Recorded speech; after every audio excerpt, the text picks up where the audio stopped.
Good evening. I'm Paul Drake, the Dean of Social Sciences here at the University of California, San Diego. In the wake of September 11th, the war in Iraq has become the hottest international issue for the body politic. Earlier this month, we got mixed assessments of the U.S. military's progress in Iraq. Those came from General David Petraeus, the top Army commander in the region, and from Ryan Crocker, the U.S. ambassador to Iraq. We also heard from President Bush, who announced plans to start withdrawing troops by the end of this year. Tonight, we'll examine how this war has affected political attitudes at home and abroad. We'll look at the international community later in the program, but we'll begin with public opinion here in the United States. My first guest is Gary Jacobson, a professor of political science here at UCSD and a specialist in American politics. Welcome, Gary. Thank you, Paul. How has Iraq affected political attitudes in the United States? Well, it's helped to polarize us along party lines to a degree that we've never seen before, at least since we've been polling going back to the 30s and 40s in the U.S.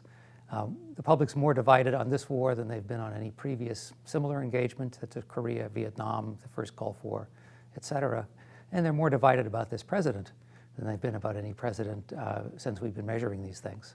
Why is there such a partisan divide over a foreign policy issue, which you might think would be a nonpartisan question? Well, a very simple answer is that Republicans continue to support the war at high levels because they support President Bush, and Democrats, because they don't like the war, have lost total faith in President Bush. I think the circumstances of the war are the primary reason, although there are antecedent reasons that are pretty important as well. This was a war of choice. It was a war of discretion. It wasn't thrust upon the United States. We chose to go to war, and the official justifications were that Saddam Hussein was hiding weapons of mass destruction, manufacturing them, and that he had some complicity in 9/11. After the war, we found that neither of those things could be confirmed. And people, Democrats in particular, and many independents who had supported the war because of those reasons, ceased to do so.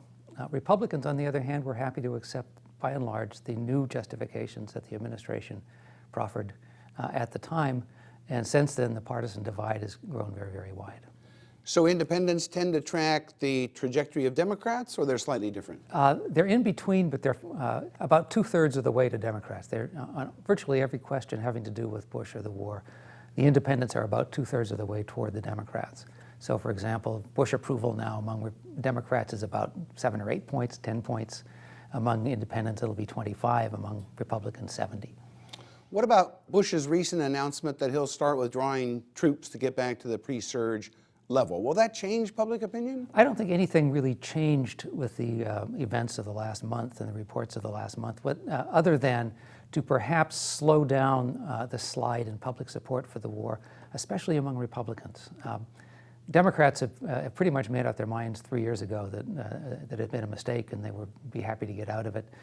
Independents, by and large, in the same position, although not so overwhelmingly. Republicans had stuck by Bush for a long time, and it was only within the last 6 months to a year that really you see real erosion among Republicans in support for the war. I think that these events may have stopped that erosion. That is, it may have revived some Republican support, certainly not much among folks who are not Republicans, but that may be all the president needs. Simply to last out the rest of his term. Exactly. I understand. How much of a factor will the war be in the 2008 elections, do you think? It's hard to imagine it's not going to be a huge factor. The candidates are already very carefully positioning themselves on it. There are risks for both sides. I think the Republicans have the problem, the Republican candidates have the problem that still 70% of ordinary Republicans support the war, support Bush.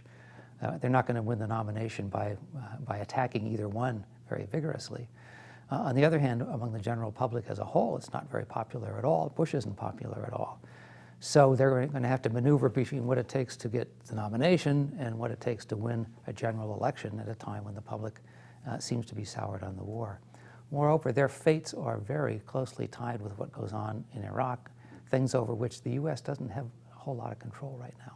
That's true for sure. Are there differences of any significance among the Republican candidates on the war? McCain seems to be out in front more than the others, or is that just my impression? McCain is being McCain, he's taken an interesting position. He is by far the most vigorous supporter of the surge and the one most adamant that it's succeeding and will succeed. On the other hand, he's been the most vigorous critic of the conduct of the war prior to the surge, claiming that this is what he wanted to do all along, we never had enough soldiers there, et cetera.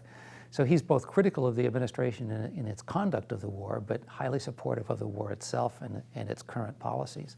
The others are supportive of the war, but they're not nearly so critical, so far anyway, of the conduct of the war by the Bush administration.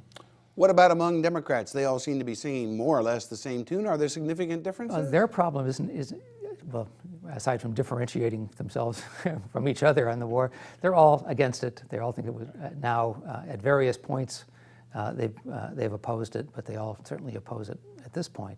Their problem won't come so much during the general election when they can oppose the war as if one of them wins. Because the real problem for the next president is going to be, all right, suppose we are where we are in about the same position as we are now a year from now, what do you do? And the Democrats, going back to John Kerry in 2004, haven't come up yet with a very clear statement of just what they would do and why doing what they would do wouldn't have bad consequences. What about Hillary's vote in favor of the war? Does that harm her at all? She still seems to be the front runner. No, because I think at the time she voted for the war, a majority of ordinary Democrats, although they forget it, also supported the war. She supported it, I think, on the grounds that most Democrats who supported it was that Saddam Hussein was in fact a threat with his weapons of mass destruction. She's learned otherwise, we've learned otherwise. And I think that this doesn't seem to be hurting her at all. Her lead in the polls has been solid for some time now. It seems to get a little stronger over time. Are there any other foreign policy issues that will affect the election? I'm thinking of some of the saber rattling about Iran. Is this going to have any impact? Well, if we do anything about it, it certainly will have an enormous impact. If there's some military action against Iran between now and the election, I think it will become a central focus of every campaign, what position the various candidates will take on that. Right now, there is zero public support for it, even among Republicans. The idea of expanding warfare just isn't very attractive to anybody. But there are people agitating within the administration and outside it for some kind of military action against Iran. And you can't say it's impossible. Gary, you've also published a lot on the U.S. Congress. Just one last question, a little off the presidential path. Are the Democrats and Republicans in Congress also following public opinion polls, or are they taking sort of their own position on the war, do you think? Well, they always follow public opinion polls. These are people who in the House have to get reelected every 2 years. The Republicans saw what happened to some of their colleagues in 2006 in the House and the Senate. And if you look at the senators who are most nervous about the war right now on the Republican side, they're all people who are in more or less competitive states who are up for re-election in 2008.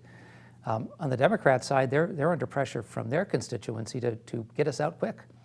That the Democrats who won the election and the people who campaigned for them and financed their campaigns did so on the expectation that the Democrats took over, they'd end the war. Well, for number one, they can't. And number two, if they did end the war, then they would be responsible for the consequences. And it's not clear that they would want that either. That's right. So it's a real dilemma for both parties in many ways. Gary, thank you very much. We've learned a lot tonight. Next, we'll look at the United States in the eyes of the world.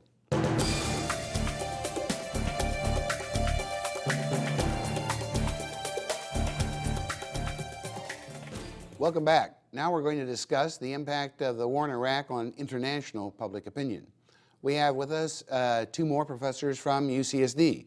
One is David Lake, professor of political science at UC San Diego. He specializes in international relations and political economy. Also joining us is Hasan Kayali. He is an associate professor of history here at UCSD, and he studies the Middle East. So we'll get both perspectives, sort of the general international picture and more down on the ground in the Middle East itself. Let me begin with a general question. Maybe, David, you might want to start off, but Hasan, jump in if you'd like to. How would you compare the U.S. and international attitudes toward Iraq? Well, to continue the theme raised by Gary about the polarization of American politics, there's almost a polarization of international opinion about the United States. Almost two different views from looking in the United States and looking out, and from outside the United States looking in. many areas in which opinion wildly diverges. One is that France is typically rated as the country that has the most positive influence on international affairs in virtually every country for which we have data, whereas the United States is seen as the country which has the biggest negative influence over world affairs.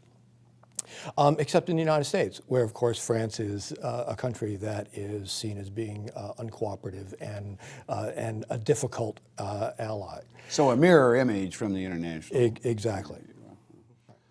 Does this vary by parts of the world? Are there parts of the planet that are more favorable toward the United States and others that are more negative over the Iraq issue? Well, certainly in the Middle East, there has been greater skepticism and distrust of the United States for a very long time. So there's been much less movement in the public opinion in the Middle East towards the United States. Okay. It didn't change as dramatically after the Iraq War, although it has become more unfavorable, more skeptical, less trusting of the United States.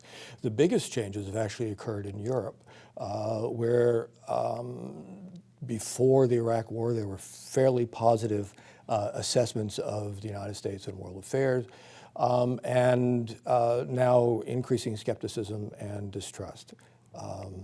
And a much more negative overall evaluation of the U.S. role in the world. Hasan. If you look at the Pew opinion surveys, it seems opinion in favor of the United States is quite visible in Africa. Not many African countries have been part of this survey, but if I remember correctly, more Kenyans have a favorable opinion of the United States than Americans, according to these polls.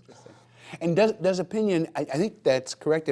What surprised me, I saw some of the same polling data, was that the United States was viewed more favorably in Africa than in Latin America, which we look at as sort of our traditional friends and backyard and allies and so on an issue that's really far removed from either Africa or Latin America. And so on. Going back to David's point about attitudes in the Middle East, in which you have a lot of expertise, do those attitudes vary within the Middle East, or is it pretty uniformly negative towards it?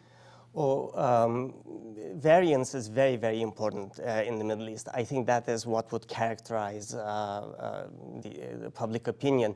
It's not so much polarization. We don't see the polarization that much. But even within countries, there are different attitudes. And they're pretty stable. They change very, very little over time. So, you know, if you go to Jordan or Syria, they have sort of different reasons for being against the war. You know, they're first of all, they're neighbors of Iraq, and all the problems Iraq is undergoing could easily be exported. But also there's a huge refugee problem now that these two countries are experiencing. You know, in the north, Turkey has another set of issues, and that have to do with the Kurds. Iran is desperately trying to enhance its influence in Iraq, and is obviously fanning anti-American sentiment. So, you know, even in Saudi Arabia, you would see different kinds of opinion. I mean, you know, deep at heart, the ruling family probably is in favor of the American intervention. But at the same time, a lot of Saudis leave their country and go to Iraq to participate in the war, in the insurgency against the United States. Well, one Saudi who's been very negative toward the United States is named Osama bin Laden, right? Does he have support in the Middle East at all? There is a mystique, there is an aura, and a lot of Middle Easterners would actually proudly say that they have a high opinion of Osama bin Laden. One of the startling patterns is favorability ratings towards Osama bin Laden and President Bush. Yeah. In Pakistan, roughly 65% of the respondents rate Osama bin Laden favorably, 7% rate President Bush favorably. In Pakistan, which we're counting on as our major ally to help in that region of the world. That's correct. Okay. And you find similar patterns in Jordan and Morocco, for which we Where is have polling data.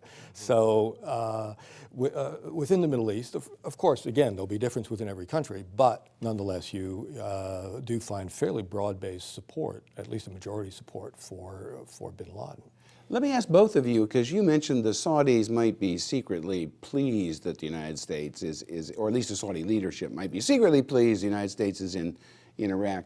Aren't any countries in the Middle East, Muslim groups, Arabs, etc., worried that if the United States leaves Iraq, there'll be more refugees leaving the country, more civil war, more turbulence, instability in the region? Even if they don't say that publicly, are some of them worried about that? Yes, is the short answer. It's a very tense and ambiguous situation for most of these countries. On the one hand, there's broad attitudes that the United States is making the conflict worse, that its role in the region is to escalate the violence, and at the same time, they're afraid that we're going to leave. Right, and that Iraq will become very much worse once the United States withdraws and the Sunnis and the Shiites break down into a full-scale civil war. So maybe it's a dilemma for them as well as us. In a certain that's way. right. Yeah. But Hasan, Well, having an unfavorable opinion of the United States is not the same thing as wanting the United States to cut and run. So if you look at the beginning of the crisis, in 2003, there was almost unanimous opposition to the war, to the U.S. invasion. Of course, now opinion changes, both within Iraq. I mean, there are those elements who would want the United States to stay, and also in the neighboring countries. So I think these two issues are actually separate. Whether you want the United States to leave, or what your opinion of the United States in general is. We also have to keep in mind, the Middle Easterners are not very much into this business of opinion polls. They're not quite used to it. For instance, if you look at the poll results in Morocco, well, the American approval rating is very, very low. But then you also notice that about 40% of Moroccans didn't say anything. It's either favorable or unfavorable. So we always have to keep in mind that these these Western political traditions that we're comfortable with may not necessarily apply to the Middle East. So I wouldn't really pay that much attention to these polls. We don't even know what sorts of questions are asked, what sorts of translations are made. I think the best way of appraising the opinion is to follow the press. And as far as I'm concerned, there is as far as I can see, there's a negative attitude towards the United States pretty much in the main press of all the countries in the Middle East.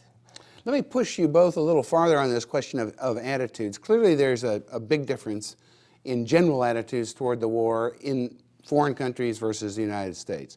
And probably that gap has grown over time. Is there also a difference in how people in other countries think about the causes of the war, the goals of the war? In other words, how they interpret the war? Do they see it in a different way than we do? One of the amazing facts that come out from the public opinion polling is views on whether or not President Bush and Prime Minister Blair of Britain were misinformed or lying in the run-up to the war and in their positions on weapons of mass destruction in Iraq.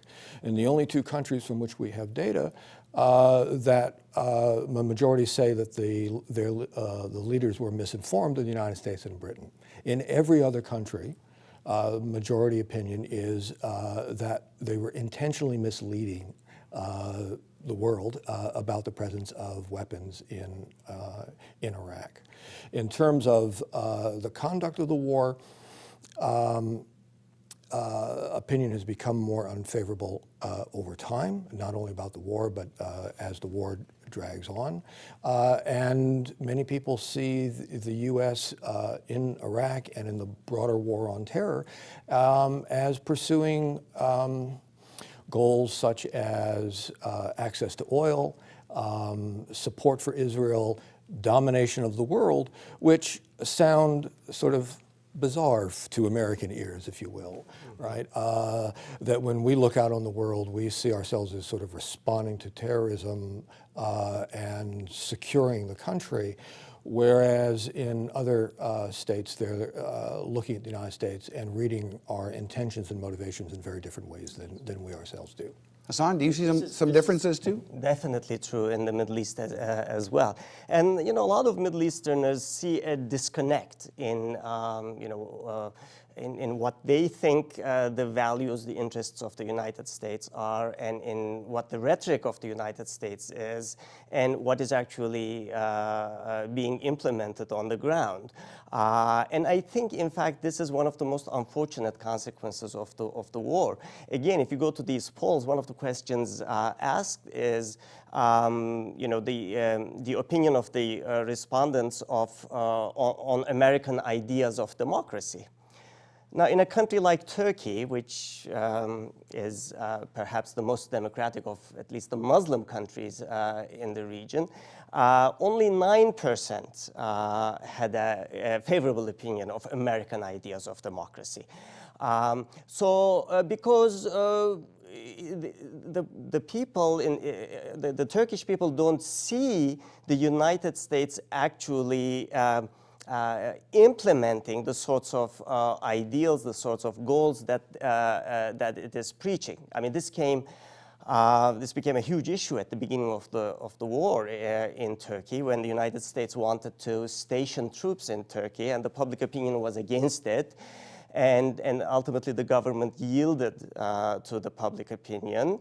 And, you know, Wolfowitz went to Turkey and lectured the politicians. And when he failed to get any results, he said something to the effect that he was expecting the Turkish army to play more of a leadership role in this.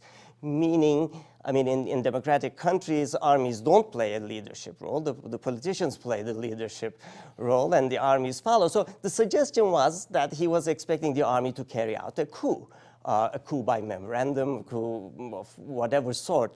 And this really did not go through very well in Turkey at all, at a time when, you know, the United States was preparing for war with the rhetoric of freedom and, you know, liberating the Iraqis, bringing democracy. So I think that kind of disconnect is very unfortunate but very prevalent. Let me ask two more quick questions. Do you think Bush's recent announcement of a reduction in troops back to pre-surge levels will improve the opinion of the United States overseas? Oh, I don't know about Europe, but in the Middle East, it's a non-event. In the Middle East, it's a non-event. All these theatrics that we witnessed really haven't made much of an impression on the Middle Easterners at all in the last couple of weeks, except sort of a growing conviction that the United States, particularly the Bush administration, is really ready to pass the blame onto someone else, to the first to the army and then to the Iraqis. So that is, from what I can gauge, that is really the message that the Middle Easterners took from these Senate hearings, etc. Well, you've given a good lead up to my next question, but first let me see if David wants to comment on that. Well, just on the response to the reduction. Foreign opinion already turned against the war quite a while ago, by 2004, 2005. Recall with the reduction in troops, we're just going back to where we were in January. We're going down from about 160,000 to 130,000 troops, which is where we were before the surge began. That's not going to change opinion in a more positive direction. And what about if we elect a Democratic president who vows to wind down the war? Will that improve international opinion in the United States?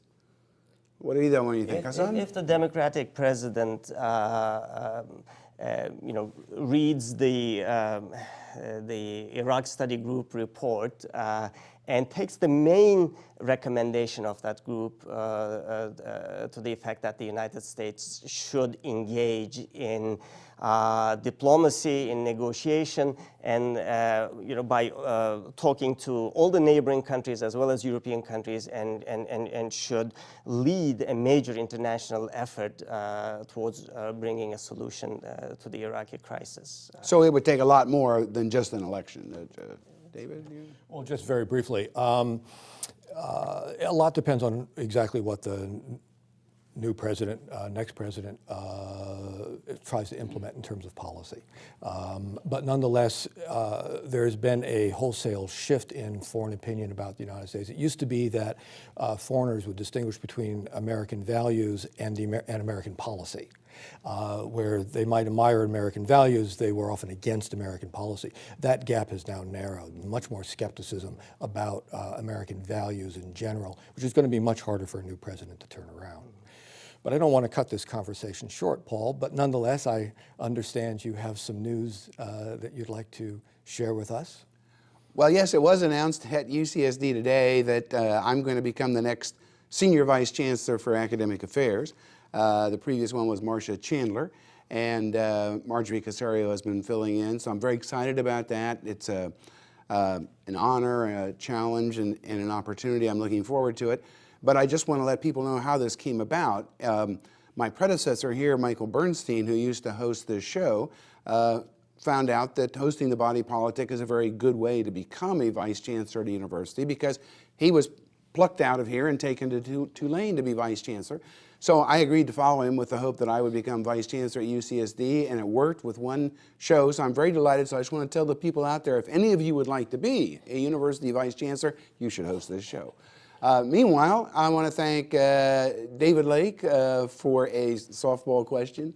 I want to thank both David Lake and Hasan Kayali for joining us tonight. I'm Paul Drake. Good night.